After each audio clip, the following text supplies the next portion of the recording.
Et bonjour à tous, c'est Germain de Webax. J'espère que vous avez la forme, comme d'habitude.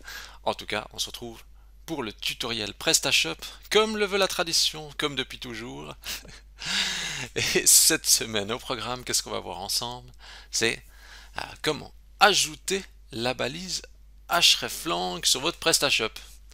Alors, j'allais dire, si vous ne faites pas du multilingue, passez cette vidéo, mais attention, attention, ne passez pas tout de suite. Juste un truc concernant le multilingue. Dites-vous juste une chose, c'est que avec une langue, sur votre PrestaShop, vous pouvez survivre, vous pouvez même vivre très bien. Parce que c'est souvent quelque chose qui arrive des commerçants, c'est qu'ils se disent, mon business marche moyennement bien, alors je vais vendre dans d'autres langues pour vendre plus. Mais ne croyez pas que c'est aussi simple que ça. Moi je le vois bien. Si un site vend déjà peu dans sa langue de base, le fait d'ajouter une autre langue ne va pas résoudre vraiment le problème. Euh, Là où ça fonctionne, c'est quand ça marche très bien déjà dans une langue et qu'ils vendent déjà beaucoup dans une langue, à ce moment-là, ça vaut la peine d'ajouter une langue. Mais faire du multilingue, ce n'est pas que faire de la traduction et boum, les ventes arrivent. C'est vraiment ça qu'il faut vraiment garder en tête.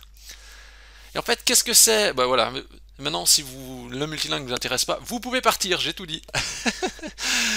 Euh, à quoi sert la balise hreflang? En fait, elle permet à Google de comprendre quelle page concerne quelle langue, et s'il n'y a pas cette balise-là, bah, il doit le deviner. Alors, mettez-vous à la place de Google. Sans instruction, vous devez deviner quelle page se réfère à quelle langue. Bah, c'est toujours plus facile si on donne des instructions. C'est comme si vous avez une carte pour vous repérer. C'est plus facile que si on vous dit allez deviner, faites à l'instinct. À l'instinct, vous avez des risques de vous tromper. Tandis que si vous donnez les instructions, bah, les instructions sont là, il n'y a plus qu'à les suivre. Et aussi avec le hreflang, ça permet aussi de justement de comprendre quelle, quelle page concerne quelle langue et quel pays. Par exemple, pour la Suisse, eh ben, ça permet d'indiquer que c'est par exemple la Suisse francophone. Donc, ouais, plutôt inversement, on va dire. C'est le français, mais dédié à la Suisse. Voilà. Donc, ça permet de cibler aussi par le pays. Donc, ça, c'est intéressant. Par exemple, je ne sais pas si vous faites par exemple votre business que en Suisse, bah, ça peut être intéressant d'indiquer à Google que voilà, c'est le français, mais pas pour le français général, mais plutôt pour le français suisse. Euh, Ça, c'est des petites choses qui sont vraiment intéressantes. Ça permet aussi de limiter le contenu dupliqué parce que bah, justement, on donne les instructions à Google. Il y a moins de risques que tout à coup Google se dise ah, mais est-ce que ça c'est vraiment une autre page différente ou est-ce que c'est la traduction de celle-ci? Donc, en lui donnant ces instructions, ça permet aussi de limiter les risques de contenu dupliqué. Euh, alors, ce que je voudrais dire aussi par rapport à ça, au multilingue, c'est que souvent la langue de base domine clairement. Euh, Comme j'ai dit tout à l'heure, des fois on essaye de faire du multilingue en se disant je vais augmenter mon chiffre. Alors, sur le point où je trouve c'est intéressant, c'est pour Google Shopping. Parce que si vous faites du Google Shopping puis que c'est traduit, on va dire que vos contenus vont remonter, peuvent être justement boostés par la publicité payante. Donc ça je trouve que c'est intéressant. Maintenant, pour percer en SEO sur une langue qui n'est pas la vôtre, je veux dire, imaginons vous avez un site en deux langues, si imaginez que vous allez percer 50% une langue, 50% l'autre, voilà. En fait, ce qu'il y a, c'est que les fondamentaux sont complexes à résoudre.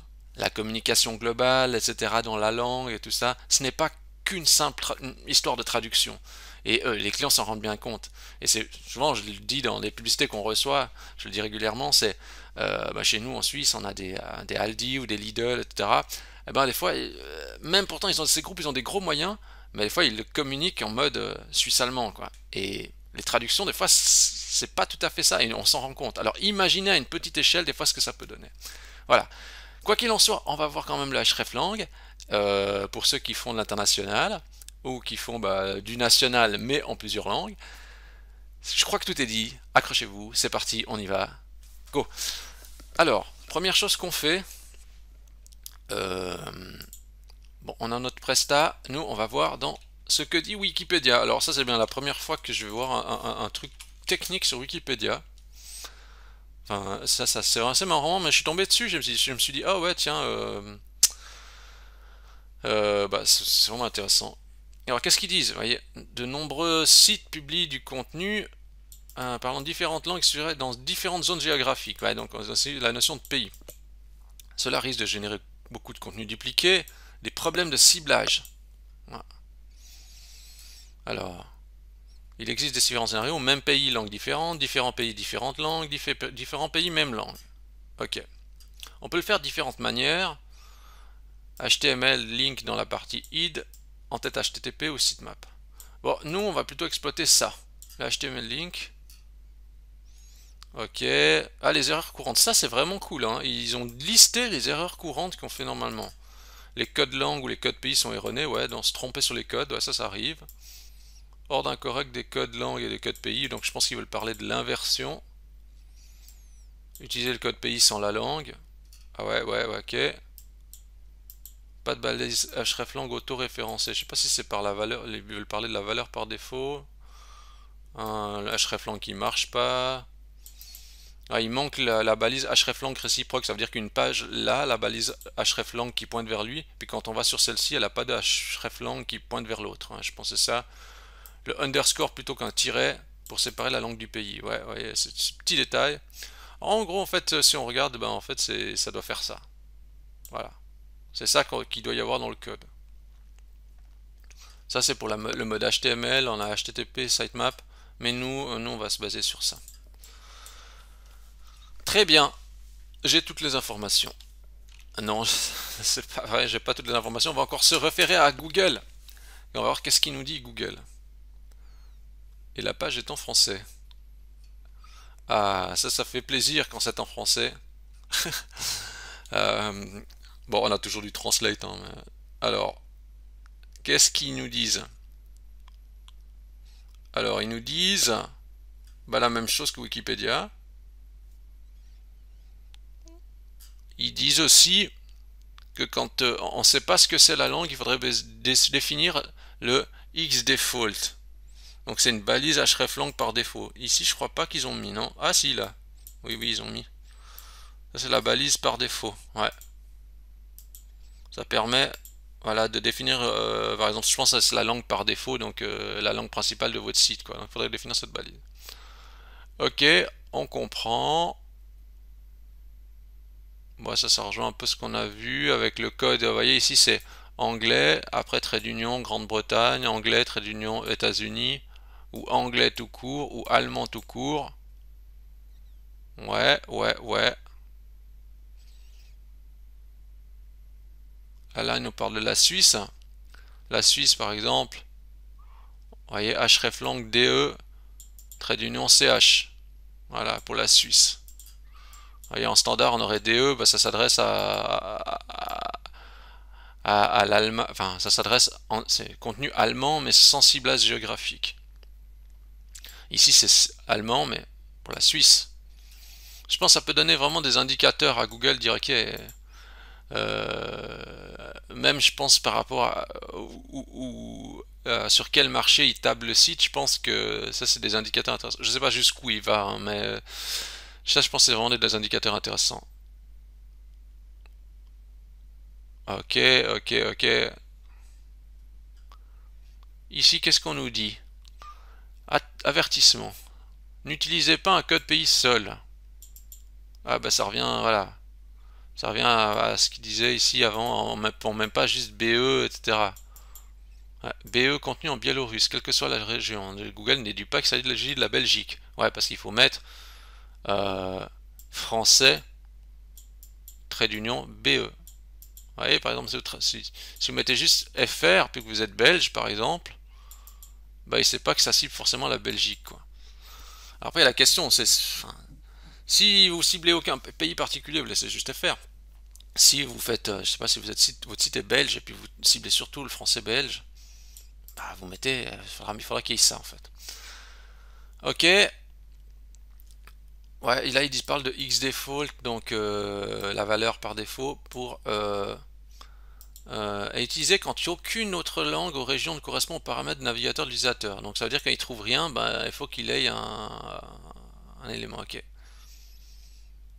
Alors les erreurs fréquentes, les liens de renvoi manquants, donc il manque les hreflang, ou que c'est mal orthographié, ou que code de langue incorrect. Ben voilà, on a tout compris. Maintenant, on est des spécialistes du hreflang. Ah bah c'est parfait. Maintenant, ce qu'on va faire, c'est qu'on va regarder sur PrestaShop ce qui se passe. Est-ce que sur PrestaShop tout est OK? Alors j'appuie sur la touche F12 de mon clavier. Ça veut dire que je bascule dans le mode console. Vous pouvez changer la position de la console hein, quand vous appuyez sur la touche F12 du clavier. Et là, je suis dans Google Chrome. Hein. Bon, je vais dans les éléments ici et je recherche. Je fais un CTRL F et je recherche hreflang. Très bonne surprise. En tout cas, sur la page d'accueil, j'ai mon hreflang. Parfait. Il y est. Et si on regarde, ça pointe vers les pages différentes de contenu. Ça, c'est très bien. Donc déjà, vous, ce qu'il faut faire, c'est vérifier s'il y a ça dans votre thème. Je vais plus loin. Je vais sur une page catégorie. Je recherche hreflang. Ouais, et on voit... Alors, vous voyez, en fait, ici, regardez, on a un exemple. On a les trois balises de nouveau hreflang, mais vous voyez la différence entre l'allemand et l'italien. Vous voyez, en fait, là, par exemple, même l'URL n'a pas été traduit. Hein. Et en fait, imaginez qu'il n'aurait pas la balise hreflang. C'est difficile pour lui de déterminer lequel c'est quelle langue, parce que même des fois, les URL sont pas bien traduites, etc. Finalement, le seul élément qui peut distinguer l'URL d'une autre, c'est le IT ou le DE. Sinon, les URL sont pareils. Donc, le fait d'avoir cet indicateur aide vraiment le moteur à comprendre. Je vais encore plus loin. Je vais sur une fiche produit. Est-ce qu'on a le hreflang? On a le hreflang 3 fois, donc c'est super. On est content. Alors, maintenant on va aller sur une page CMS aussi. Est-ce qu'il y a hreflang sur les pages CMS? Est-ce qu'ils ont pensé à le faire? Ils ont pensé à le faire. C'est vraiment top. Ouais, ça c'est vraiment super. Bon. Ben on est content. Hein. Maintenant, il y a le truc, c'est... et si...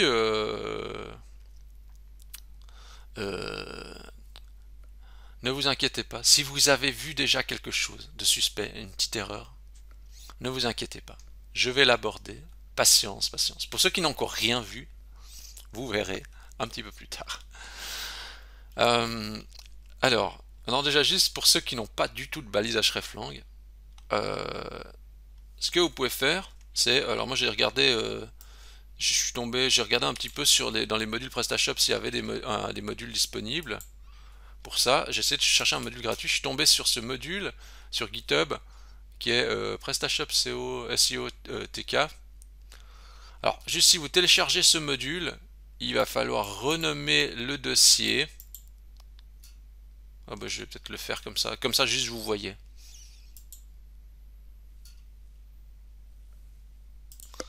Donc là, j'ai téléchargé mon dossier. Il s'appelle comme ça le dossier. Je vais le mettre dans mon PrestaShop. Je vais le mettre dans le module.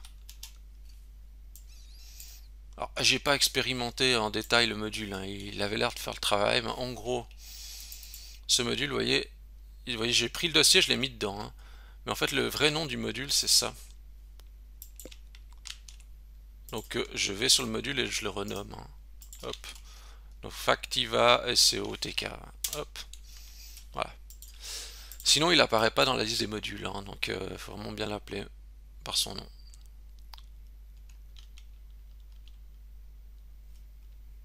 Hop. Je vais dans le catalogue des modules. SEO. Voilà. Je l'installe.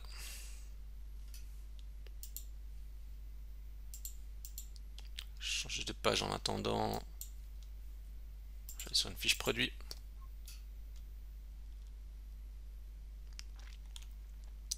Alors ça mouline un peu.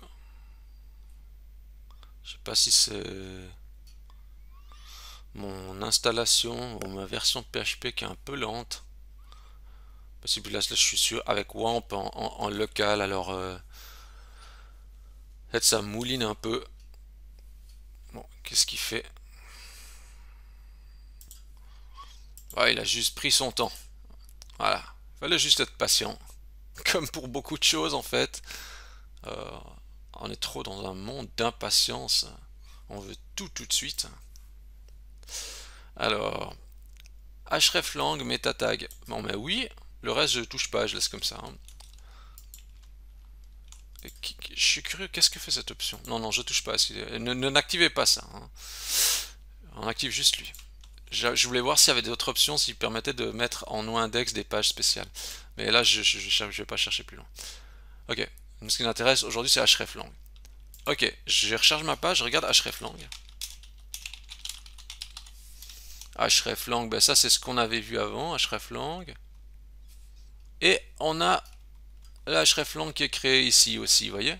Donc le module a rajouté son hreflang. Voyez-vous une différence? C'est le jeu de différence. Là et ici.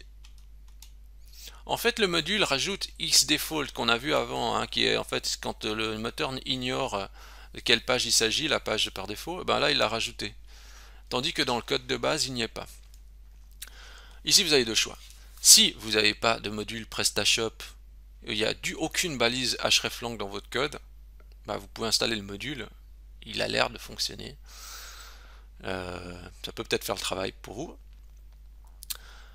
En revanche, si vous avez quand même le code hreflang qui est déjà là, on va faire autre chose. On va optimiser le code hreflang de base. Donc moi, ce que je vais faire, c'est que je vais désactiver ça.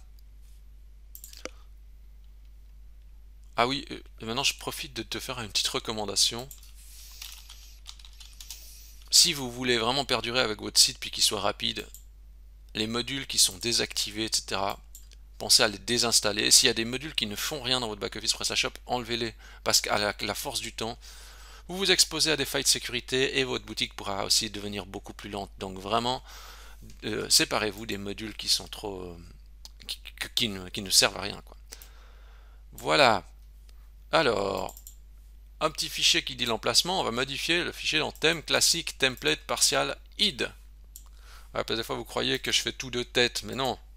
Moi je dois tout noter, sinon je me rappelle pas tout de tête, hein, comme certains des fois pourraient le croire. Ils me disent ah oui, c'est facile, tu sais où ça se trouve. Oui, mais pas forcément. Donc là on avait dit thème classique template partial id. Attendez, là je me suis... Est-ce que j'ai été dans le bon? Oui, thème partial id, voilà. Vous cherchez ici hreflang, il doit y avoir un bout de hreflang, ben il est ici, vous voyez. Ok.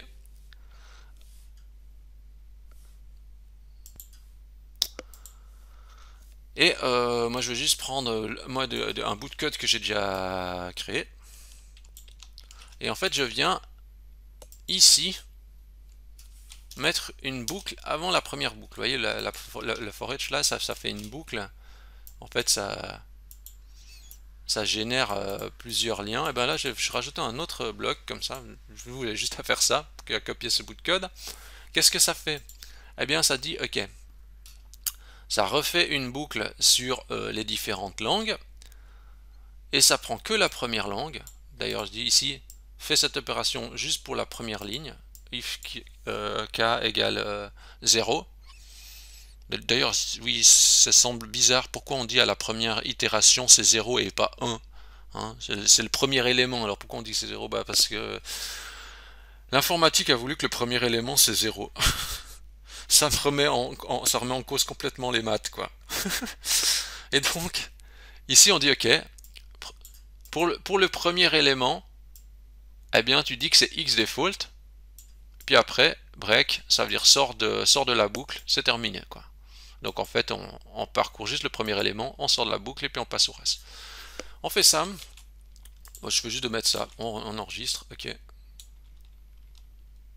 maintenant, si je viens voir mon hreflang, vous voyez ici, bah, j'ai d'abord mon hreflang défaut. Alors j'ai pris la première langue, donc il faudra juste bien vérifier que. Parce que là, je présume hein, que la langue numéro 1. Parce que là, j'ai pris la langue numéro 1, hein, donc pour définir par langue par défaut. Donc il faudra peut-être voir si l'installation diffère ou vous avez fait des mélanges de packs de langues. Il faudra bien vérifier que c'est bien la langue que vous voulez qui est en default. Moi c'est bien le français comme la première langue qui est chargée. Donc, si toutefois c'était pas comme vous voulez, vous pourriez très bien aller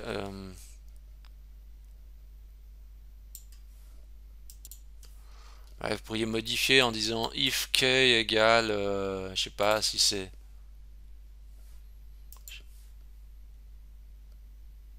Vous voyez, imaginons que vous auriez un problème avec ça, vous pourriez dire si c'était par exemple, je sais pas, l'allemand que vous aimeriez par défaut, puis que ici c'est le français, vous pouvez dire que c'est la 1, bah, ça serait le numéro 1 en fait. Je ferais comme ça, hop.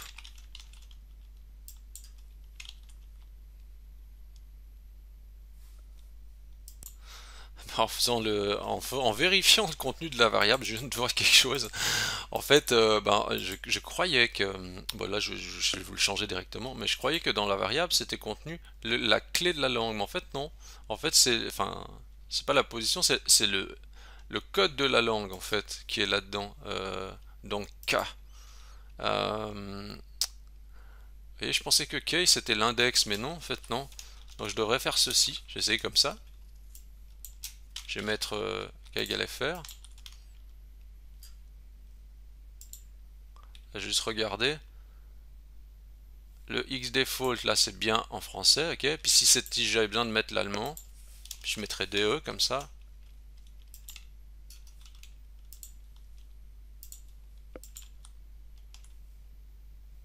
Ouais, là ça fonctionne.